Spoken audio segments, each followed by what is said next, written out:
Ladies and gentlemen of the crypto space, we're live on a Friday at 11:37 a.m., April 30th, the end of the month. Markets are crazy. Who knows what the heck is going on? We do a little bit. Markets are irrational. They don't behave predictably, but we use our fundamentals to tell us where to look and our technicals to tell us when. Today we'll talk about fundamentals. I like my macro financial stories, my macro financial narrative talk. That's always fun. That's the best way to understand the DeFi space is to compare it to other financial infrastructure, because if it walks like financial infrastructure, talks like financial infrastructure, damn right it is financial infrastructure. If anyone says otherwise, it doesn't make any sense. That's an irrational observation and an illogical conclusion. If it talks like money, acts like money, it is money. If it talks like currency, acts like currency, it is currency. If it has inflation, deflation, velocity, a capacity to lend, borrow, collateralize, debt positions, all that fancy shit, it is money. The only reason why you hesitate to come to that conclusion is because mainstream isn't talking about it. But we're not mainstream. It's obvious. And there's no historical precedence. So it's not like in the 1960s you had people creating currencies, aside from the US dollar, what Nixon did, creating fiat, taking us off the gold standard. Anyway, it's history. Point being, there's no precedence for any of this. So there's no reason the conclusion is inaccurate or wrong in any way. These are fiat currencies. These are digital fiat currencies.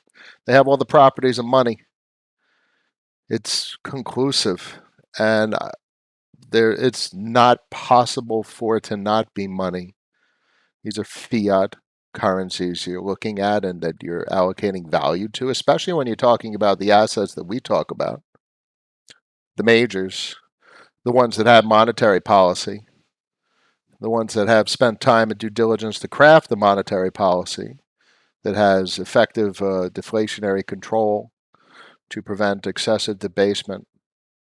And Curve is the prime example of an effective monetary policy that has a very high inflation rate coupled with one of the strongest deflationary pressures in the crypto space, which has effectively prevented debasement.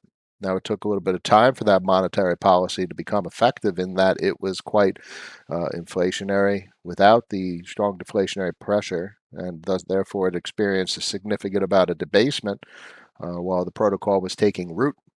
But towards the end of DeFi summer, the curve got down to like 25, 30 cents, and bam, ripped 1,000% since then, give or take.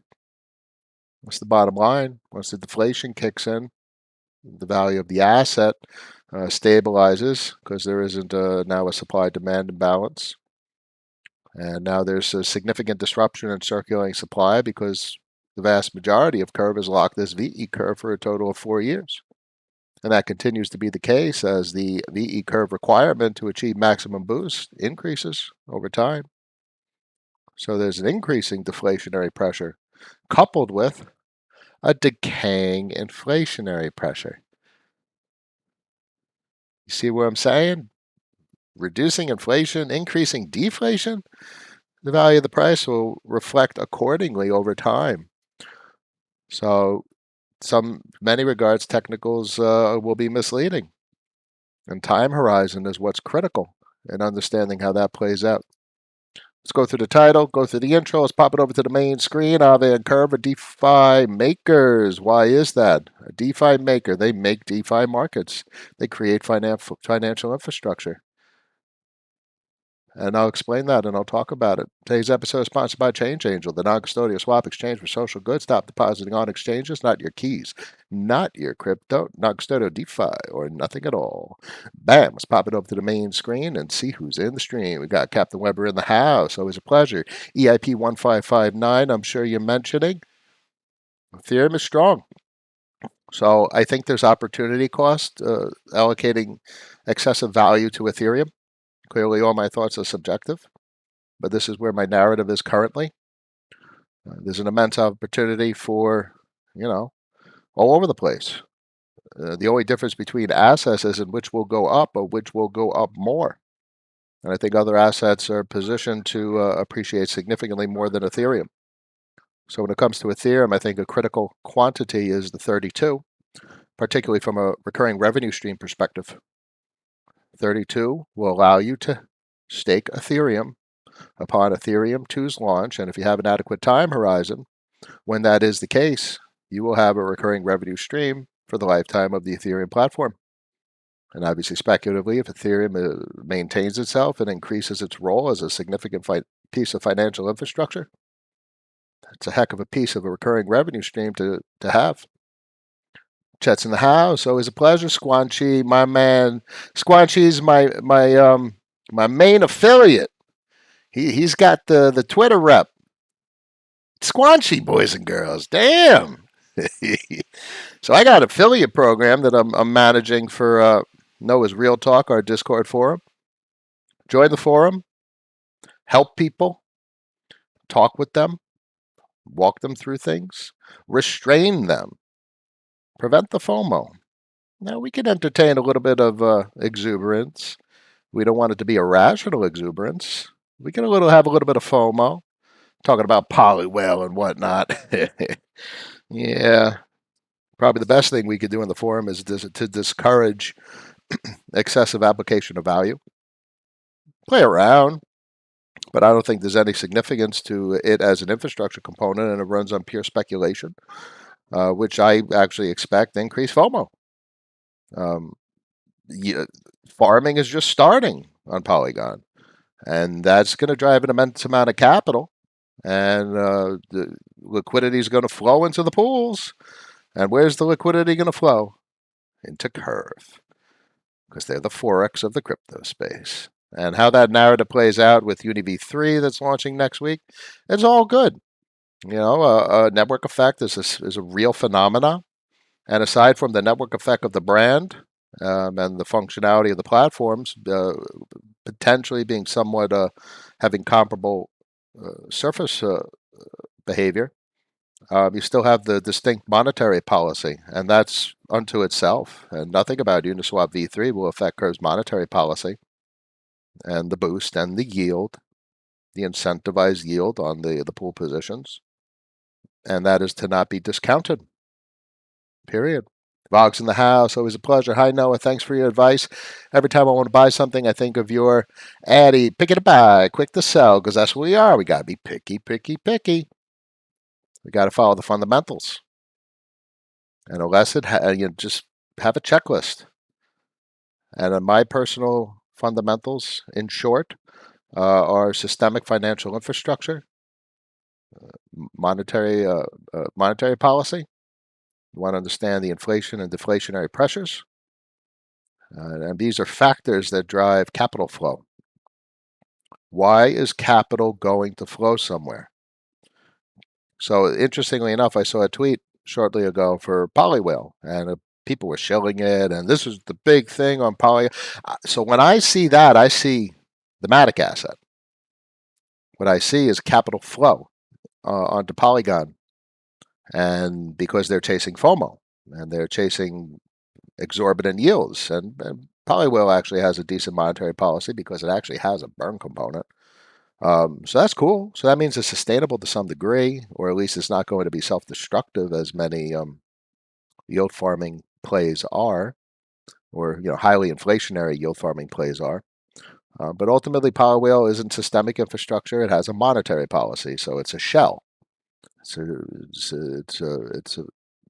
a method of encouragement for capital flow, and that this occurred during DeFi summer in 2020, and basically is the prevailing use case for Binance Smart Chain. So that's important. It's an important piece of the system because it'll drive liquidity onto Polygon, which will drive. And where do you store liquidity on Polygon? In Curve and Aave. And people will consume that liquidity to facilitate their transactions and entry into different positions, and that's the way it works. So my mentality and my value allocation thesis is not to chase the drivers of capital flow, but to facilitate capital flow. I want to be the banker. I want to be the lender. I don't want to be the borrower trying to make money because that involves work. I don't want to do the work. I want to sit back and let other people do the work for me and lend them the money to do it. And they give me a cut. So my capital income is from their work and me facilitating their work. And I didn't have to do work as a facilitator. Let's keep it going. James is in the house. Always a pleasure. Alex, let's go, Noah. Thank you. James, we're we're not mainstream, but we're in the main screen. Let's bring it over to the main screen and see who's in the stream. Yeah, I've said that intro so many times. It's quite fascinating. I like it too. It does sound good. Sure do sound good. The great Daspy Noah, do you have a dashboard of sorts you made to see where monetary velocity is moving? I do not. It's all anecdotal and just my gut instinct. But the bottom line is Polygon is a tiny market cap compared to the majors, Ethereum and BSC being the foreshadow for the monetary flow that's going to occur because the emotional drivers are in place. And that's exactly the title of the stream, which is Aave and Curve are DeFi makers. They make a market because they encourage the liquidity accumulation.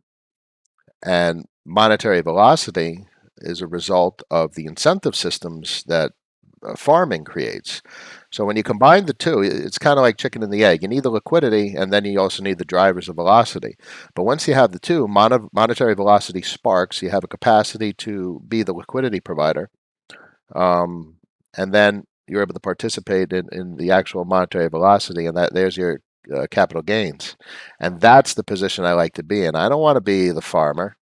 I want to be the liquidity provider, as I said.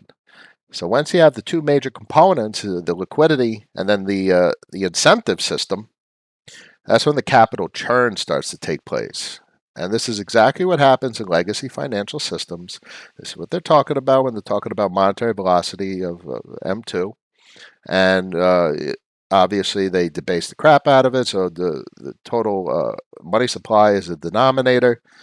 So that's why M2 at the US level is crashing because the denominator increased significantly and the amount of churn in the financial system has not kept up with the increase in money supply.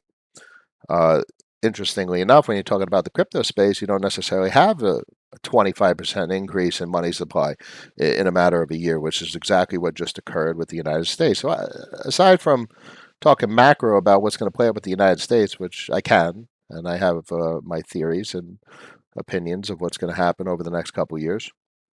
I think the same phenomena exists in the crypto space. It's just like an economy. It has a money stock, a money supply, and a capital flow. And if we had the data and a dashboard and pretty graphs, we'd be able to display visually monetary velocity. We have the incentive systems, the emotional drivers. We have the capacity to accumulate liquidity. And we also have the capacity to lend and borrow, which increases money, so to speak, considering double entry bookkeeping. And I don't see why that's not applicable to the lending and borrowing infrastructure that Aave offers. It's identical to banking infrastructure. More than metaphorical, it's freaking identical. Extraordinary. Wave Mappers in the house. Winter in training, a pleasure. Fabio, hello. FM, Demir, thank you. I appreciate everyone and you too. Your skill set is invaluable. Keep doing what you're doing, and I hope I could help. FM, don't think it's risky having 50% of your dollars in Aave Curve? No. One, you can get insurance if you're not able to sleep at night and you feel the risk. But these protocols have $10 billion in them, and they're some of the smartest people on the planet. And I say that knowing full well my experience as a developer and knowing how there's edge cases and subtleties in software. But one thing that's notable about the DeFi space is that, along with any software category, everyone learns from everybody. And when's the last time you heard? We're way past rug pulls if you're talking about the majors. And if you're talking about edge cases, probably the last edge case was Alpha V2. and they've set up a strategy, and it's implemented in contracts. And Alpha V2 is relaunching, and they're repaying Cream Finance, the Iron Bank, for the capital loss.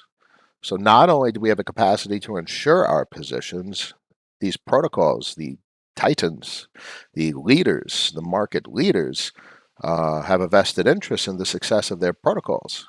Not that that's our goal. That if there's a capital, a breach of security, that they're going to repay for losses. That's not the goal. But the point is, these people have a vested interest in their protocols. They're building financial infrastructure. So when I think of that, knowing the mentality of a developer that's trying to make a difference and find purpose in life and build something with meaning, that's where you want to allocate value. You could think of corporations and applying value to stocks, but the one word that comes to mind when I think of the vast majority of the markets, the equities markets, is perversion. And that's not the case in DeFi. On the contrary, it's passion, and drive, and ambition, and motivation, and novelty, and trying to make a difference. None of these people are only in it for the capital gains. If they were, we'd see very different products that they're offering. We wouldn't see DAOs necessarily. It'd be very different if it was just for capital gains. So they're in this because they want to build things and really put their stamp on the planet. And I think they're doing that. Noah, what differentiates Curve? Curve is the monetary policy. So obviously the functionality from an LP and AMM perspective is going to have overtones of comparability with the UniV3 ranges on the curve. People will be able to achieve the same effect. For instance, Lido is launching an STF pool, and that's only possible in UniV3. And obviously, there's an STF pool on Curve. But what differentiates Curve, no matter the functionality of the LP position, is the monetary policy and the profit sharing and the incentive system and the boost. And that's not to be discounted, and that will not be disrupted by the UniV3 launch. And also the network effect, the place that the Curve protocol fits in market participant psychology. That won't budge at all with regard to the UniV3 launch. It's entrenched, and that will remain. BNT has Jordan says, what about BNT? BNT has a unique monetary policy, unlike anything in the crypto space. Their circulating supply is their max supply. They have an inflationary protocol that's utilized to deal with impermanent loss. And I like the idea. I appreciate impermanent loss actually, and I actually look for impermanent loss in my positions. So what Bancor achieves is a full risk-on position in an LP position, solving the impermanent loss factor, which by exposing their currency to an inflationary pressure.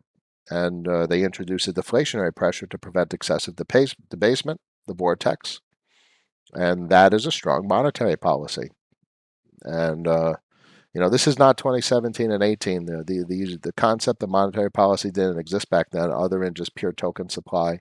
It was nowhere near as robust as it is now. And in every possible way describable, the systems are different. And I think they're self-sustaining at this point. And if you're talking about a bear market, you're talking about these systems losing monetary velocity when they're barely nascent and they're burgeoning, and there's new protocols all the time, and these incentive systems that are powerful that drive emotions, encouraging people to interact with them and participate and move capital. It's different this time. But we're prepared, and that's the whole point of the conversations I talk about, especially why I appreciate impermanent loss and an LP position paired with a stable coin. When you pair with a stable coin, you experience impermanent gains to the downside, not just impermanent loss to the upside. So what you have is muted upside dollar stability and muted downside depreciation, and it's dollar stable. And that's what a USDC pairing does in a balanced pool implementation, not where you restrict a curve or whether just a self-balancing pool. So there's meaning and usefulness to a pool that preserves dollar value, whereas Bancor is a pool that preserves asset quantity, and both are meaningful. Bancor has its place. Stake DAO is something to keep an eye on. That's Julian Boudaloup's protocol, to my understanding, and yeah, it's not to apply excessive value. We always talking about position size and how far you go risk on, but it's I have a position in Stake DAO. Costco thoughts on Alchemix. Alchemist. Alchemix is a big deal. She's smart, and she built a heck of a protocol. And there's no other protocol right now that does that. Now, bear in mind, you could do that without the protocol. In fact, most of you are already doing it. If you're outperforming your debt obligation, you're doing exactly what Alchemist facilitates in a consolidated protocol implementation. So that's cool. It's a big deal. It's a heck of a protocol. John says, so buy Matic? I don't tell people to buy or to sell, my friend. Just put everything into Matic. I'll tell my wife next week. Oh my goodness. Join the forum. That's where we control emotions and FOMO, or at least we try to. Yeah, Phantom, Captain Weber, that's for eyes on. If Aave was, people were hyping up Phantom for Aave, and basically, as we talk about, Aave and Curve are the DeFi makers. So if Aave or Curve head to Phantom, the foreshadow is Matic, the Matic price appreciation, and obviously the exact same thing that happened to BSC, and the same thing that's going on in Ethereum. So, and that's why we're not close to bear market, in my opinion. We got some serious shit going on with these monetary networks, the smart contract networks, and the digital fiat currencies, and Matic's just coming online. Polygon's just ramping up. And I think there'll be a next. Phantom, possibly. Cosmos is coming. Polkadot is coming. Elrond is coming. And as long as there's interoperability, seamless, permissionless interoperability. I mean, look, BSC ripped. And it's not even permissionless. You literally need permission to get your money on and off. You literally can't be in the United States. So if a protocol like BSC could rip, what do you think Polygon is going to do when it's permissionless globally? People are going to FOMO that, and even more so than people, it's the DeFi protocols. They're going to FOMO that because there's a huge amount of liquidity available, and they're going to want to tap the crap out of that incoming revenue stream. Any thoughts on DPI versus owning individual DeFi blue chips? So I like indexes. I like DPI. I wish I could pair that with the USDC and get some sort of incentivized revenue stream going. I like muting volatility, and indexes will do that. I like the power pool indexes. We've talked about those a fair bit, and there's place in the portfolio depending on your risk tolerances and how much time you have and interest you have in actively maintaining the portfolio. But that's exactly where DPI comes in if you want to minimize time requirements or risk considerations, so on and so forth, or address risk considerations rather. Would be glad to hear your macro opinion for incoming years then, Fabio. Well, I don't want to dive into global macro financials at the moment. Not too much time available. But I expect the DeFi networks to ramp up. I expect interoperability to become seamless, and that's just going to further drive monetary velocity and capital flow. I think folks are going to have a capacity to capitalize on capital flow more than ever. I think it's going to accelerate, and that's going to be a self-sustaining momentum, just like an economy. And it'll be booming, and we'll be able to provide liquidity and generate significant revenue streams. And the only difference between bull market and a bear market is how much capital you have to generate a revenue stream. In a bull market, what you want to do is you want to accumulate dollars, and once you reach a critical mass, you accumulate collateral assets. And in this case, I focus on Ethereum and Bitcoin. And Bitcoin, you can have as much as you want, depending on the size of your portfolio. But I think obviously a good target is 1 Bitcoin and 32 Ethereum. But I have more because the goal is as you acquire capital, you'll funnel it into your value storage assets, and then you're able to collateralize and access the equity in those value storage assets, and you're able to put that borrowed capital to work.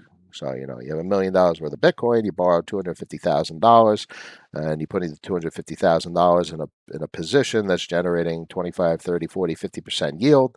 Your Bitcoin is working, and you still have Bitcoin. So in a bull market, you have more capital because you can borrow more money. In a bear market, you have to repay some of the debt, and you'll have less money that you can put to work. So that's the only difference between a bear market and a bull market now, is how much capital is available to put to work depending on how much money you can borrow. So it's different this time. Back in 1718, people would sell for US dollars on centralized exchanges. What the fuck are you going to do with US dollars on a centralized exchange if everything's getting hit hard? And the derivatives weren't available to achieve short positions, so the U.S. dollars exited the system. Now the U.S. dollars have literally no reason to exit DeFi, yet alone the crypto space. Dollars work. Dollars should be considered a part of a portfolio and treated like a position. You're investing in dollars. Now, we're all angry at dollars, and that's why we're in crypto, but the truth is crypto has rebirthed the fact that dollars actually work. You're able to put dollars to work and outperform monetary debasement, outperform inflation, real inflation, and that's meaningful. That's meaningful. Jackson says, are you concerned about an overvaluation of Matic as an asset, given that it's a single Matic can facilitate hundreds of transactions? So aside from the fact that gas is cheap, which is actually why Ethereum has appreciated significantly, it was expensive, but now Ethereum's dropped back down. So the narrative would say if Ethereum's at 35, 45, 55%, 75 Gwei for an instant transaction currently, that the price of Ethereum should depreciate. But Ethereum's appreciating for speculative reasons and obviously the fundamental narrative that it's systemic financial infrastructure. So I think gas price is only indirectly correlated to asset price. Gas on obviously Matic is relatively free. But we got to remember that Matic is basically Ethereum. So there's some interesting things that will evolve, and our narrative will evolve as these platforms are used more and more. So I'm not worried in that regard. What I think with regard to the Matic price is Binance Smart Chain as a foreshadow. And I know it's just starting because capital flow is flowing in. Liquidity pools are filling, and there isn't, which triggers the developer FOMO. And so we haven't seen anything yet.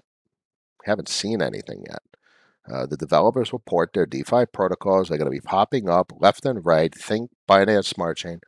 Think DeFi Summer. It's going to be an explosion of DeFi protocols because they want to access however many hundreds of millions of dollars are available on the network already in a matter of a week and a half. I mean, let's look. Come on. Let's take a peek. I mean, Curve's got 200 and change, and is it over $1 billion? $2 billion of capital, which is 25%, give or take, of what's on Aave and Ethereum, 10 bill, I think. And we expect Matic to retreat. We expect capital flow into the network to decrease with liquidity just increasing. As this liquidity increases, DeFi developers are just foaming at the mouth to tap this liquidity and extract capital gains. That's the bottom line. Anonymous, 14 likes. We can do better. 70 people in the stream, 20 likes. We can do better. Thank you very much for reminding me. James, perversion versus passion. Nice analogy for today's world, right? Is it not right? I think it is. Thank you, chat. You tell everyone. Appreciate it. Wave says, do you ever see Curve being locked on Polygon for VE Curve? So I don't know. I don't fully know how they're handling their contracts and their monetary policy cross chain. They've hinted and said, so I think it is the case that transaction fees on Polygon end up 0.02% of all transaction fees end up getting redirected to VE Curve holders. So I don't know how they're facilitating that from a technological perspective, but that seems to be the case, and that just further solidifies the value that I think is to be had having a VE Curve position as a future revenue share of a platform that could potentially be doing hundreds of billions of dollars worth of transactions daily. Some serious shit. Craig says, the DSLA bring any value to liquidity farming pools? I do not know what DSLA is, my friend. Thoughts on Oxnodes? Don't know anything about it. Anonymous, 20 likes. We can do better. 21 likes, 67 people in the stream. We can do better. YLA looks interesting. That's right, John. YLA is a big deal. I like YLA. Depends on your risk tolerance and your how much time and effort you want to spend in the DeFi space. For myself, there's opportunity cost because I could do better. But YLA is one heck of a derivative of derivatives. It's probably one of the most interesting smart contract derivative financial products in the DeFi space. A derivative of Yearn V1 vaults with a monetary policy slapped on for good measure. So YLA is cool. Samuel, Aave to the moon? I don't know. I don't have an Aave position. Oh, I do. I have some staking in the security module. So that's all good. It's small. It's like a fraction of a percent of the portfolio. But maybe it becomes the global banking infrastructure. Can he put XTK on QuipSwap? Probably not. Not anytime soon. They're focusing on Ethereum, and they're focusing on the Uni V3 launch. So I don't think they're going to be digressing in that way anytime soon. Anonymous. Likes less than 50%. We can do better. Yeah, come on, guys. A lot of new people in the stream probably got to get excited about doing things different, doing things better. And that's what we're trying to do here. We're looking at crypto like most people don't look at crypto. Most people looking at crypto, yeah, I'm going to buy the next big thing and it's going to go to the moon and make $1 million. And you're going to have no idea what the hell to do with your $1 million. You're going to have no idea how much to sell for dollars versus how much to keep risk on, and how to balance the portfolio and protect your gains. Be tax considerate. These are all important things. How to accumulate collateral assets, how to generate revenue streams. It's not as simple as buying something and selling something. Buy low, sell high. That doesn't mean shit because it's not sustainable. But a revenue stream is sustainable, and a revenue stream is working. If every asset in your portfolio isn't working, you're missing out on the biggest opportunity of DeFi. And that doesn't mean piling into some farming shit. That means providing capital to LP positions, providing capital to LP positions that are dollar protected, providing capital to LP positions that don't have any impermanent loss, like curve positions where you're applying dollars and you get 30, 40, 50% on your dollars. Make a fortune, but if you don't know how to manage your fortune, that's a bad position to be in. It's a dangerous position to be in. If you make a fortune and you try to make a fortune with your fortune, that's how you lose a fortune. So anyone has fear and uncertainty and doubts and is not prepared for what to do when you make some significant capital gains, go on my forum, talk with people, be different, because the vast majority lose. The vast majority of people that make a fortune in the crypto space lose it. Even more of a majority in the legacy financial system lose it. So the only way to make a fortune and keep it is to be different. And the odds are that's different to how you're thinking at this very moment. The only way to be different is to talk about how to be different with other people. And that's exactly why the forum is special. It's a group of people that want to be different. There's a lot of people in there, and they're trying and they're spending a lot of effort to fight their emotions and look at markets differently, apply value differently, I got people in that forum right now that are, I'm telling them to sell some of their assets. They're overexposed. And the truth is, those assets are probably going to go up in value, but it doesn't matter. What matters is that the portfolio is balanced. And as long as your portfolio is balanced, your position size are executed with care and diligence, and your portfolio holistically is respected, the value in your portfolio will be respected, and your portfolio in turn will respect you. So pursue better, be different. Airman 1952, pleasure from Mexico. I love it. I'm not too far from there. My favorite vacation spot. Always a pleasure. Labro, waiting for mist entry, falling wedge forming. Fundamentals for mist, incredible. We'll see how it plays out. Warrants a position. Volatility forces position sizing constraint. A couple percent of the portfolio, 1% of the portfolio turns into 10%. You've changed the structure of your portfolio. That's the bottom line. Where's the best place to stake Ren? In a Ren VM. I'd avoid Ren without a Ren VM, but that's me personally, and obviously that's me being biased. Um, so I'm the worst person to ask with regard to Ren. Join the forum, talk with people. My opinion regarding Ren, unfortunately have a bias because of my Ren VM positions. Wave mappers, I count as two people since I'm usually watching with the girlfriend. That's right, Wave. John says, why away 57% APY? Know what you're doing better than that yield wise? Yes, because the emissions. What are the denomination of the emissions? Do you expect that denomination to significantly appreciate? What are the financial the monetary properties of the emissions of the assets that are being emitted? And personally, I think either curve emissions or Matic emissions or Aave emissions are worthwhile to consider. It's not just the percent; it's the monetary policy of the platform. It's the fundamental and speculative nature of the asset being emitted as incentivized yield, and that's the deal. Kel's in the house. Always a pleasure from Norway. God, I'm jealous of your views. Todd, best way to research teams involved with projects you're interested in and their connections with the industry. GitHub. Chico Crypto does some wonderful research and due diligence. So, don't fall into FOMO, but his research is impeccable. So he's got a special content in that regard. Credit where credit is due, and discredit where discredit is due.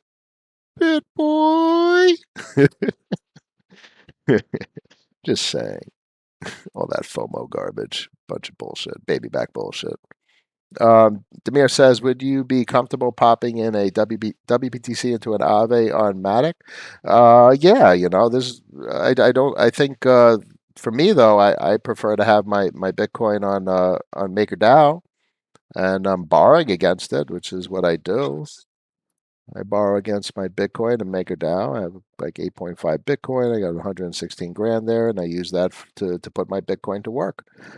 A little over about 20, little less than 20% at this point as Bitcoin is appreciating, so I could borrow more capital, and that's exactly what I was saying. If Bitcoin was $1 million, I'd be able to borrow, let's say, $250,000 and be significantly over collateralized. So I'm putting my Bitcoin to work. Bitcoin's price goes higher, I have more capital to work with. Bitcoin's price goes lower, I got no worries to the downside. I have a liquidation threshold of 24 grand, but if I ever approach 24 grand, if the price ever depreciates significantly in a liquidity event, all I have to do is liquidate some assets and I repay some of the debt. MakerDAO takes time to adjust, so you have time to pay back your debt position and rebalance your collateralization ratio. MakerDAO is a 100% reserve bank. That's what it is. It banks, it custodies assets in a decentralized fashion in smart contracts where no human is responsible for your assets and you have control over your assets via private keys. And what's most pertinent is those assets are in contract. They are 100% in reserves. Take that, HSBC. Dark Mark, link for forum on Twitter. Yeah, in my profile. You go to my profile. Pop my profile here. Yeah, so everyone in the forum is doing wonderful. We're having some great conversations, and you see a lot of people exercising restraint. We talk technicals in the forum. Right now I'm looking at the technicals for Matic. Let's take a look in conclusion to the stream. Obviously, it's in a bit of a bearish trend. It ripped back up to the 200 SMA in a short-term time frame, the 3-min. But let's go back to the 1 hour. It's probably what's most pertinent. So it's sitting still under the 50 SMA. I think that's probably that's broke down from trend. This was ended up forming a rising wedge, which broke down and broke down through the 50 SMA. So this is a critical time, and there's 42 minutes left on the 1 hour candle. If this pushes back above the 50 SMA, that's good and that's bullish, and that's actually really nice because that's relatively insignificant depreciation and a breakdown from a falling wedge. And frankly, it's bullish currently because it's relatively sticky to the bottom side of the 50 SMA. If it was falling and depreciating and there was significant rejection here and people were just liquidating, that's bearishness. But the fact that it's sticky right there, I consider that bullishness. And that's just, technical analysis with fundamentals being considered. The capital inflow into Polygon is extraordinary, and I expect it to continue and accelerate. I don't know anything about BepSwap, my friend. I've heard of it in brief, but I don't have capacity to form an opinion. 66 people in the stream, 26 likes. We can do better. Friday, 12:18 p.m. on an April 23rd. It's a wonderful week. I think we've done things differently, and we looked at things differently, and we have some serious understanding of the crypto financial systems and the digital fiat currencies that have been created. We focus on monetary policy because that's how we understand these assets. They're completely analogous to legacy financials and fiat systems and central bank monetary policy, so on and so forth, and all that shit. So do consider the forum. When I'm available on office hours, I'm more than happy to help to the best of my abilities. I will encourage you to sell assets. You should consider dollars a part of your portfolio as an investment. And always be prepared for bearish price action because we are bullish until we're not. I thank you very much. Tell everyone to subscribe. Links to everything are in the Twitter profile. And I wish everyone a good weekend, and I will see you on Monday. Peace.